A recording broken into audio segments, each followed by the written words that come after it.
Don't just live for tomorrow, or just live in yesterday. Just be glad for all you have that's in today. Hey everyone, Connie here, and welcome to my blind reaction to RWBY Vol6 Chapter 6.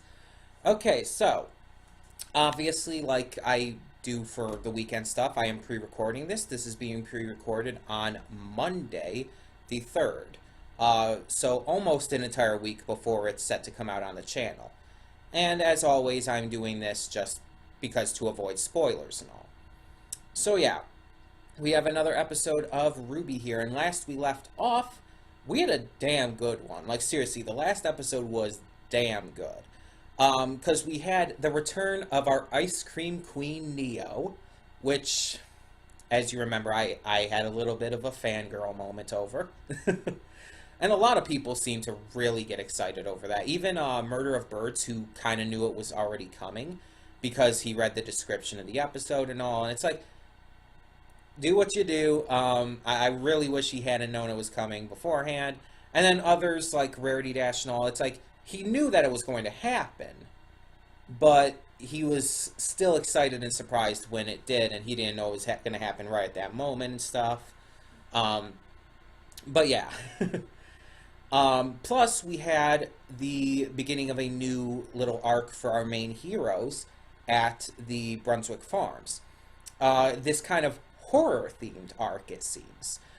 So they get there, and everyone from the farms, everyone from the, I guess, plantation, you could call it, is dead. But they seem to have died in their sleep, peacefully, almost. But it's really creepy, and it's really disturbing the way it's presented. I mean, it gave Weiss pretty much a traumatic experience. And we also see there's this chained up cellar that something or someone is inside of. So there's a lot to think about this, and they're really going horror theming on it, and I love that. I've mentioned it plenty of times in the past. I love it when a show that is not horror themed has an episode or an arc or whatever that is. Because usually it's done really well. Usually they really are able to implement that in a really meaningful and just really fantastically written way. One great example is my favorite episode of Samurai Jack, Jack in the Haunted House. It is so freaking effective at being creepy. Like, seriously. I even go back and rewatch it every now and again because I love it that much. It's done so well. And even other shows that are actually horror-based, like Courage the Cowardly Dog, still really do it well and really deliver this horror theme without being complete actual horror.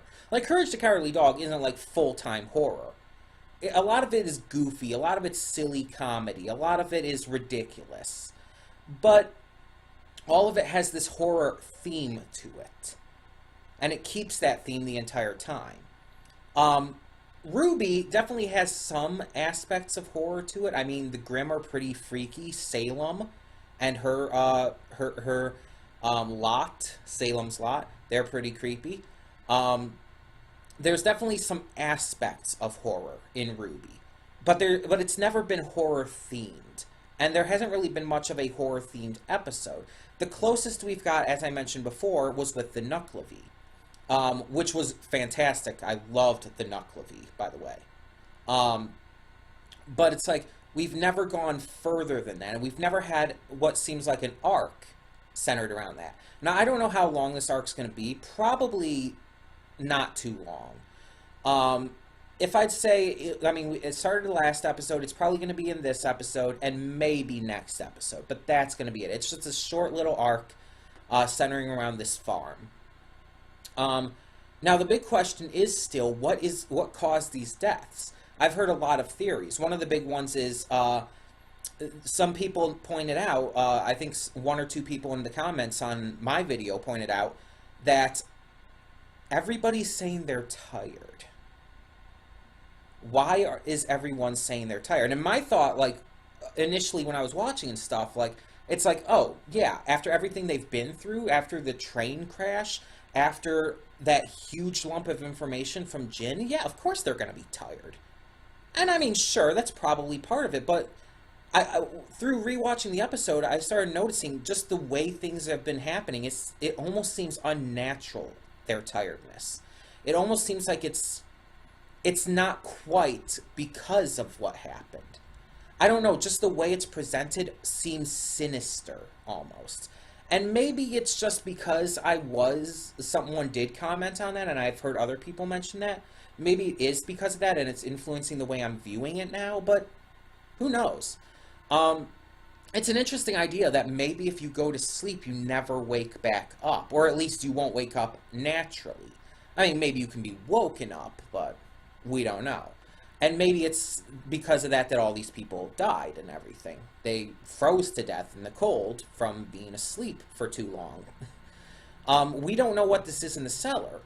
I mean, the best theory out there, the best theories out there are basically centering around that, because it's like, whatever that is, whoever that is, could be causing this. Whether it's a person who doesn't know how to control their semblance, whether it's some kind of grim or something else, we don't know. There's not even really much of any hints, which is what makes it even more fascinating. Now, going into the other storylines, though, we do still have the villains. From Neo and Cinder, I don't think we're going to see a lot of yet, because their story takes place weeks into the future, even from where we're at with Team RWBY right now. So I don't think we're going to actually see them active against our heroes until maybe the end of the season. But then we have Salem's Lot. And right now, the only thing they seem to possibly be doing is maybe sending Tyrion out. It's not fully clear, because after the entire incident with Salem learning Ozpin's back already, she kind of had the freak out. And, I mean, Tyrion volunteered to go take care of things.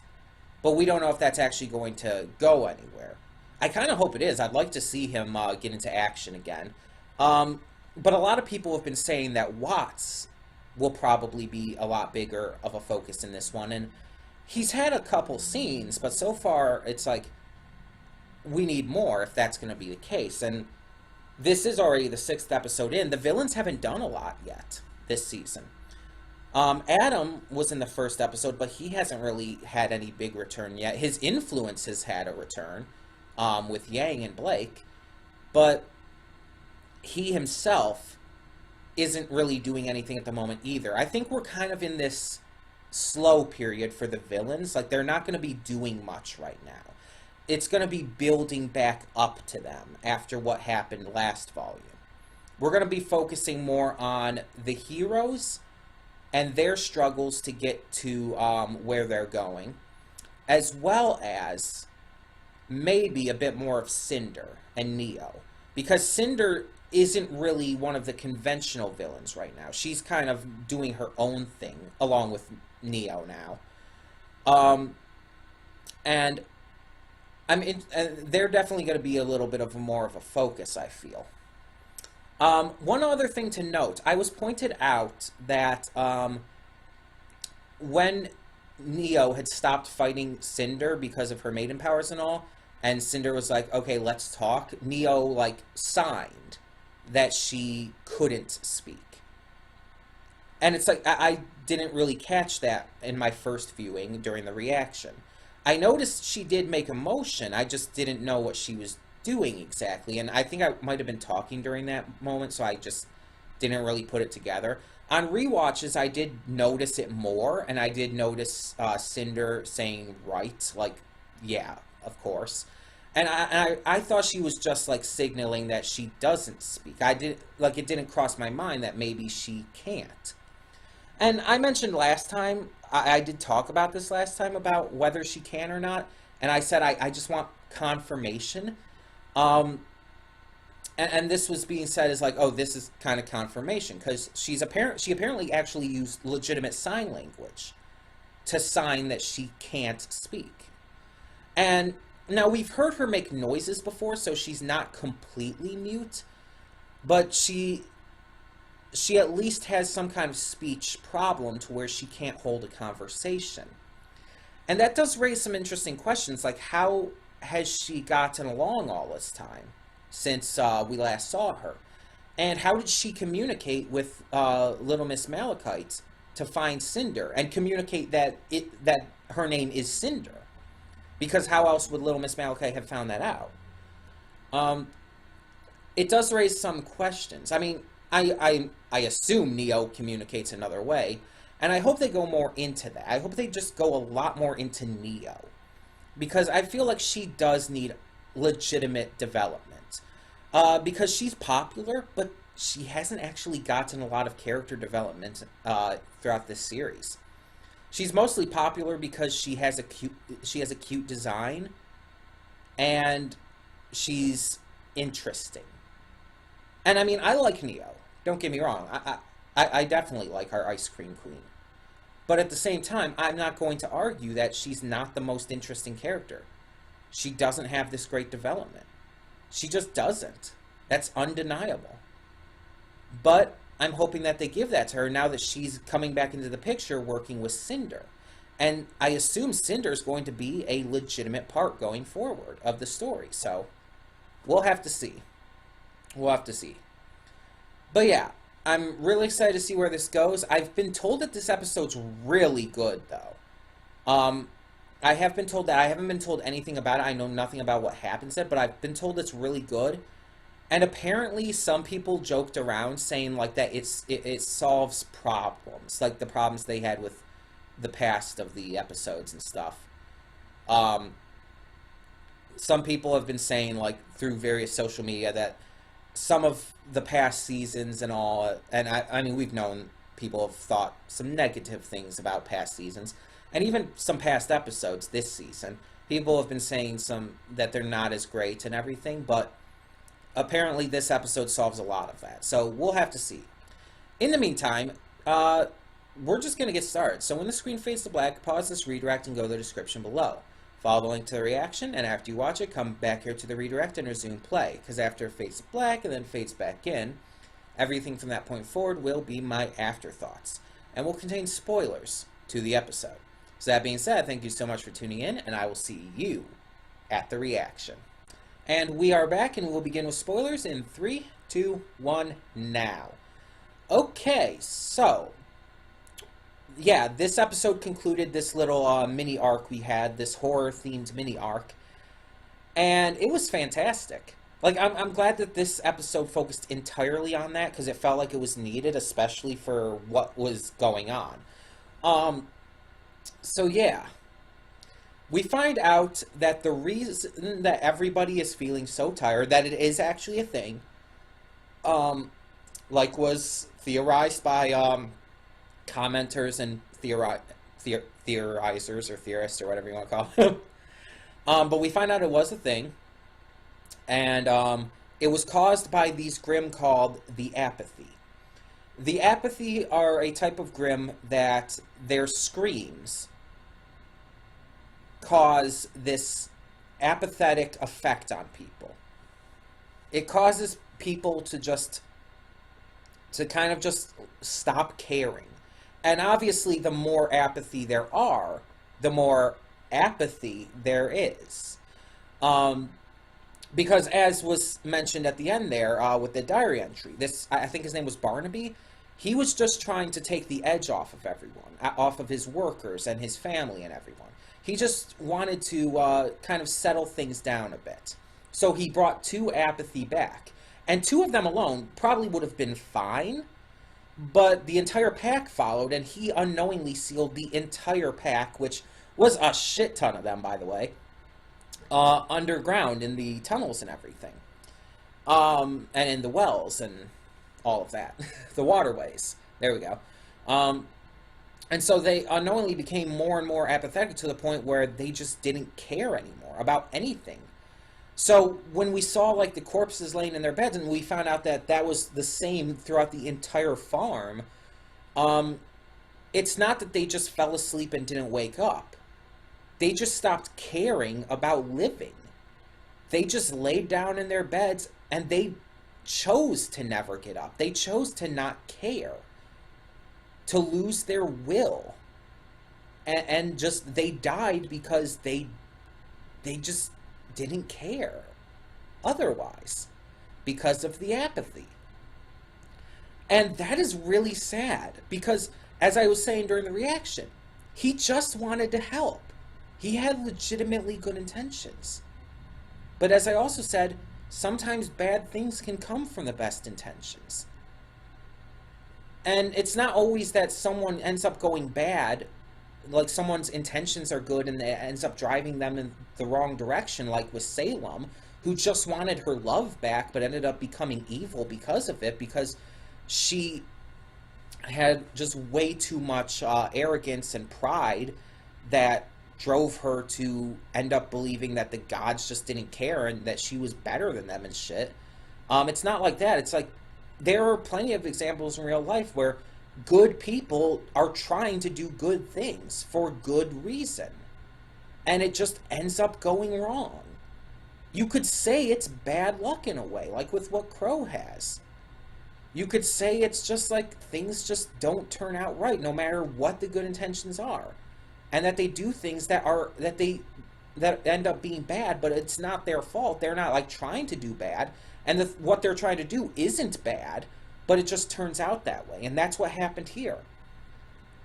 Now, of course, Barnaby bringing the 2 apathy back in the first place wasn't a smart idea, but again, he had no ill intention at all. And he suffered too, obviously. He died too. And the funny thing is, when Weiss stopped to burn the alcohol, to burn the remaining apathy, she wasn't doing it to try and stop them. She was doing it to the farm.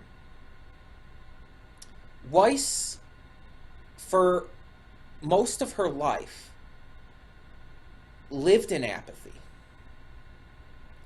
Weiss lived under the thumb of an abusive father and a brother who not only put up with her father, but sided with him. She lived in a broken family with no one who really cared for her. She was apathetic towards her own plight without realizing it. Thanks to Ruby and her friends, she got the strength she needed to be able to run away from that life. To be able to escape from that and embrace what she has now.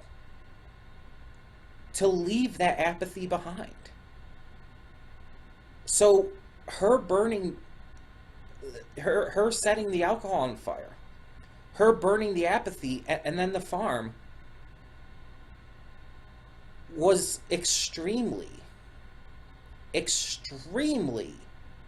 metaphorical for her own life, for her burning away the apathy of her own life and choosing to live in a new mindset. But even beyond that, she was putting the souls of those people to rest. By burning down the farm, by stopping the apathy, by getting rid of everything, she was effectively erasing this all, erasing the mistakes that this poor man made for his family and his friends. Because she understood it. She made those mistakes. She kept trying to please her father, despite everything he did to her. She kept trying to live in his shadow and be the perfect heiress, despite all evidence pointing to that being the wrong decision. She got out, and they couldn't. They couldn't get out of that apathy. It's extremely metaphorical for Weiss's character. whether that's intentional or not, it is.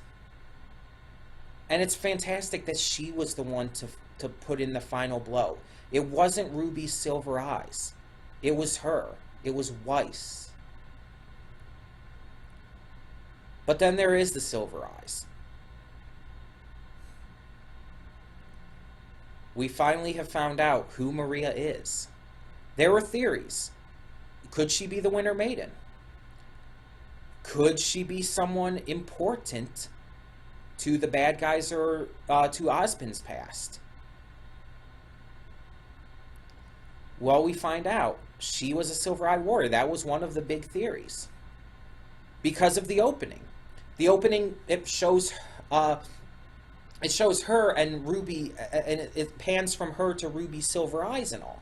So it's like, I feel like that's very clear. And I mean, people were trying to say that could just be symbolism in general, but it was specifically symbolism to who Maria was. And I was on the kind of the fence with that, because I wanted a little more than just a little hint in the opening, you know? But we finally got it. So Maria was a silver-eyed warrior. Her eyes are obviously too far gone at this point. Now, we don't know why. She's blind without her goggles. We do know that, but is this because of overuse of the silver eyes? Is this because of just age and her eyes just getting bad in general? We don't know. There's a lot that could go on there. But we saw that she knew, like Ruby said, exactly what to say to activate the silver eyes. Or more accurately, for Ruby to activate them. Ruby actively used them there through Maria's coaxing. Maria coaxed her by telling her what was important. Life is important. Your friends are important. You have to be there for them. You have to protect them. And she, though, hearing those words allowed Ruby to, even if subconsciously, activate her eyes to save her friends. When all hope seemed lost, when apathy was destroying them all. I think that Maria, her importance to the story is going to be a teacher for Ruby, a mentor to help her learn how to control her eyes, to learn how to use them on her own without coaxing, to allow her to become a true silver-eyed warrior. The kind that she once heard the stories about from her uncle. The kind of warrior that could turn the tide in this battle.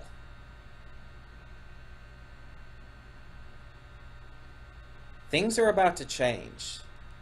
These episodes of this volume so far, we have been changing the status quo for Ruby. From finding out the past of Ozpin and Salem, to Maria and the Silver Eyes, the return of Neo and teaming up with Cinder, there are some big changes happening here. And there's going to be... oh, excuse me. There's going to be some more, I feel, before this season's over, before Volume 6 is over. This is turning out to be just phenomenal. Like, easily some of the best episodes of this series. People who still are trying to say that this series has gone downhill, that it's not been the same, it's like, you're right, it's not been the same, but you're wrong that it's gone downhill. It's become better than it ever could be. The beginning of the series was shit compared to this. It wasn't actually shit, by the way. The first seasons of this show were great still.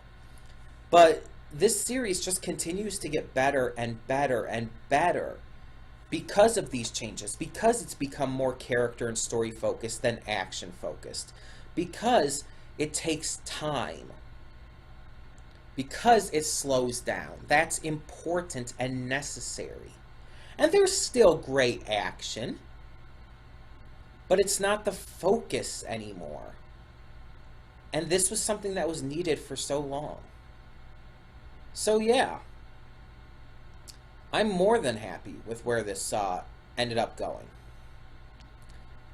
And all those who are still somehow against it, I just don't see how you are. I don't see how you could see this as anything less than stellar. RWBY has, because of these past seasons, risen in the ranks of my favorite shows of all time. And it could easily get even further up, become even better, maybe, possibly, enter my top 3. It's possible. I mean, it might be a bit unlikely, but it's possible. The point is that this volume so far has been nothing short of phenomenal. This episode was huge. For its story, its characters, what it was saying, and what it revealed. And again, they weren't like, with Maria having had silver eyes, that wasn't like this massive, huge thing that was really shocking. Because again, it was one of the biggest theories about her. But that doesn't mean it wasn't still a great reveal. That doesn't mean it still wasn't important and big, just because it was easy to see coming. As I've said in the past, and I'll say again, something being able to be, how do I put it? Something being predictable does not necessarily mean it's bad. Predictability is not synonymous with poor writing. Predictability is not synonymous with negativity. Predictability just means that you can see it coming. That it can be negative, it can be bad, but it isn't always bad. It just isn't.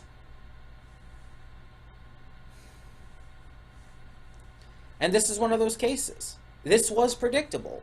A lot of people predicted it. A lot of people saw it coming. It was definitely one of my theories. But that doesn't mean it was bad. It was still done well. It was still executed and written and everything to such a great degree. That's another thing I don't get about people. When people say that, oh, it's predictable, so that means it was bad. Oh, I didn't like it because it was predictable. I like to be surprised all the time. It's like, no one likes to be surprised all the time. If you say you do, you're lying. People who are surprised all the time, it's like you live your life in fear. Let's be honest. That would be a horrible life. Sometimes predictability is comforting. It's warming. It's necessary. You have to be willing to allow for that. So I'm sorry, but it's just like...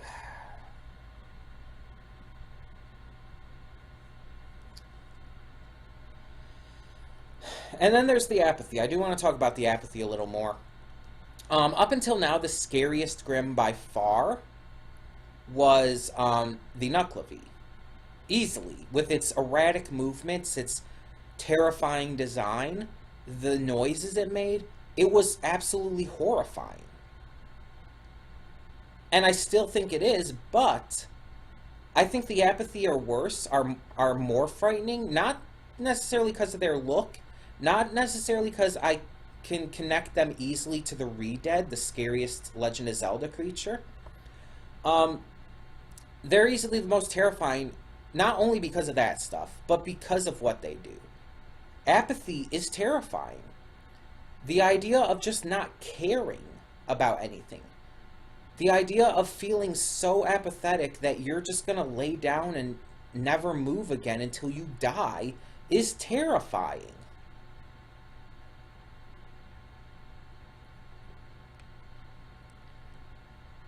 And it definitely makes them stand out.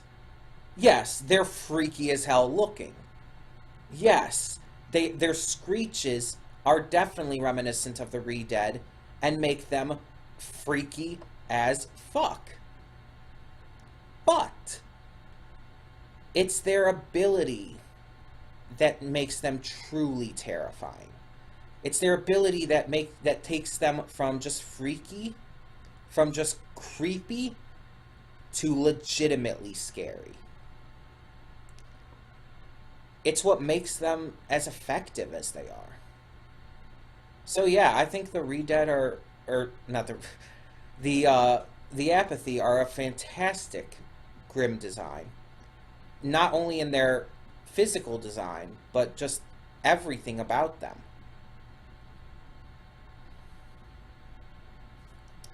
So yeah, this was another phenomenal episode.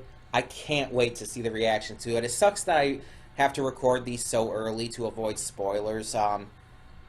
But yeah, it's just like, that's the way Rooster Teeth does it, you know? They choose to have that horrible business plan.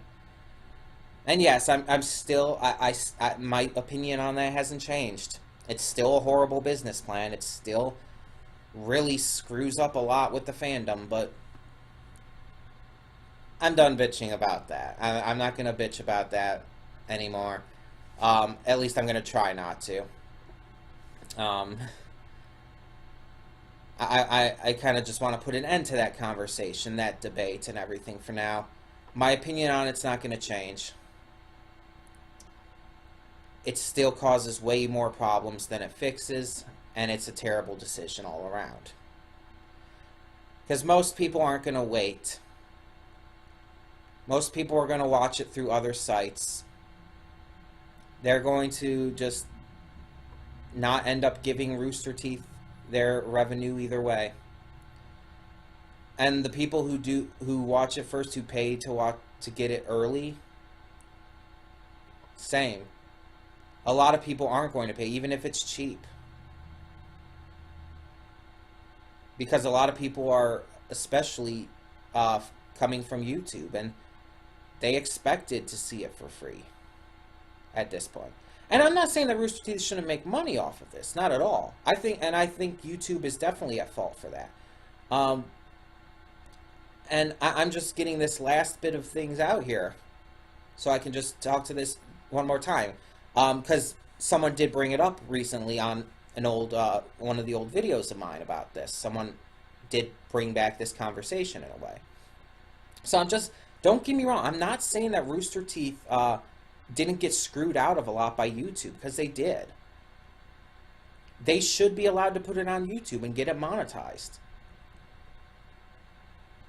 And it's completely on YouTube that, I mean, but the thing is, they still did this kind of model beforehand. Even then, they still released it early back then on their website, and people still didn't wait. They watched it on other sites.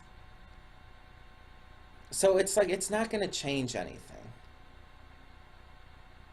I'm still going to record these reactions early. I'm going to wait to release them. I'll be respectful enough about that. As I said, I'll concede to that. I'll wait to post them. But I'm still going to watch them early. I'm going to record my reactions early, and I'm probably never going to do so on their website for multiple reasons. One, their player absolutely sucks, and it's impossible to use their player for reactions. I mean, unless you have, like, the best internet possible. And also, because I'm not going to pay for a subscription, no matter how cheap it is, to get to see it a week early. I mean, I don't have the money and everything, for one. And for two, I can't wait a week because I can't be spoiled because I do these reactions. I have to go into these as blind as possible. I'll support, like, Rooster Teeth in terms of, like, telling other people to, yeah, if you can, and if you're up for it, yeah, subscribe to their channel. Especially if you watch more than just, or not their channel, their website. especially if you watch more than just RWBY. That's another reason I personally wouldn't subscribe to their website and pay them money, because RWBY is literally the only thing I will ever watch on their website. I'm not going to buy a subscription for a single show. That would be silly. But yeah. I'll advertise for them. I'll tell you, like, yeah, if you're able and willing to do that, and if you like, especially if you like more of their content, go to their website, watch the official release. But I personally have to do it this way. If I'm going to continue being a reactor of the show, I have no choice. I have to avoid spoilers, so I have to record this as early as I can. And the only way to do that is either to pay to watch a single show on their website, which would be ridiculous, or watch it through other means. And if you think I'm being disrespectful or anything by this, if you think that I'm being unreasonable, I'm sorry, but like I said, as a reactor, there's not really any other choice I have. As a reactor especially, who doesn't have a job and doesn't get paid for my reactions, I don't have a choice here. I have no other options. It's either this or wait a week and get spoiled on everything. And at that point, it's not even worth reacting to it. It's not worth reacting to anything if I'm going to know about it beforehand. It ruins the point of the reaction. That's why I most of the time don't even watch people's reactions if they know what's going to happen. Even if it's a reactor I like, I'll usually just not watch that reaction if they know what's going to happen. Because it ruins the entire point of it for me and just completely takes me out of enjoying it in any way.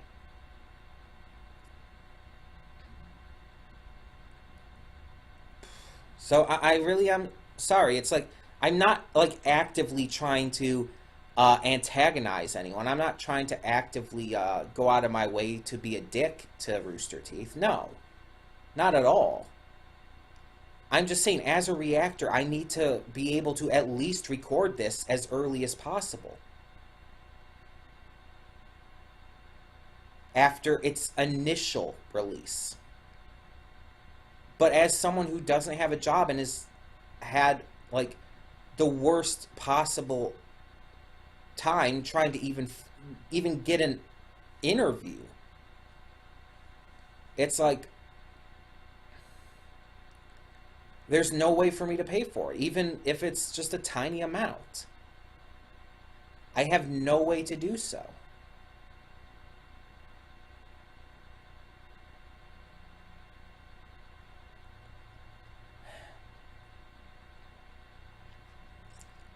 So yeah, I'm not, like, I'm just saying, I'm just trying to put this conversation to rest.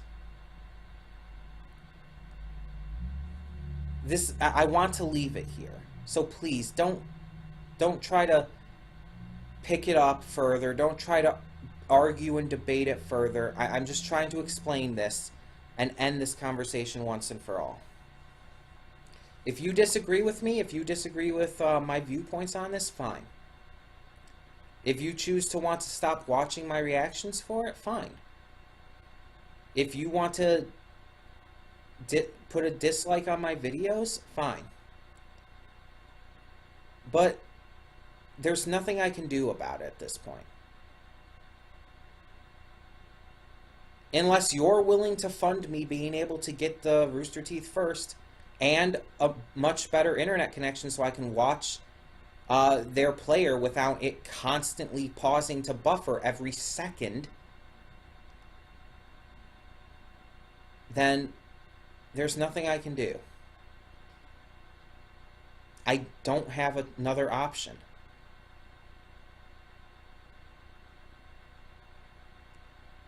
And I don't even think it's just my internet connection either, because I've heard people who have really good internet connections also have these issues with Rooster Teeth's player. And I'm talking current day, too. I'm not talking, like, just in the past. I'm talking current day problems. So it's just like,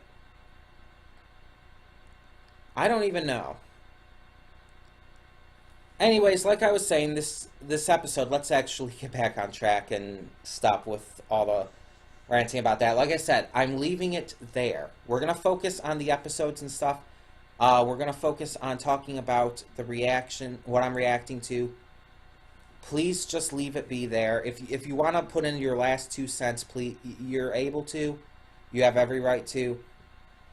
But if you're going to try to continue the conversation past this to any length, I'm not going to respond. I'm leaving this conversation here. We're just moving past it. I'm not putting the videos up until they're okay to be put up anyway. So just end this conversation, please. So yeah, I love this episode. I thought it did amazing things. I really hope the next episode, or at least in 2 episodes, if we want to take a break from this group and go on to some of the other groups for the moment, I hope that we start to explore Maria's past and who she actually is outside of just being a silver-eyed warrior. I hope to see more Neo and Cinder in the future, and I can't wait to see exactly what they do going forward. So for now, thank you so much for tuning in, and I'm Connie, and I'm signing off. See you all next time. And though you've come through many obstacles, shed tears along the way, you're still standing, live, love, laugh.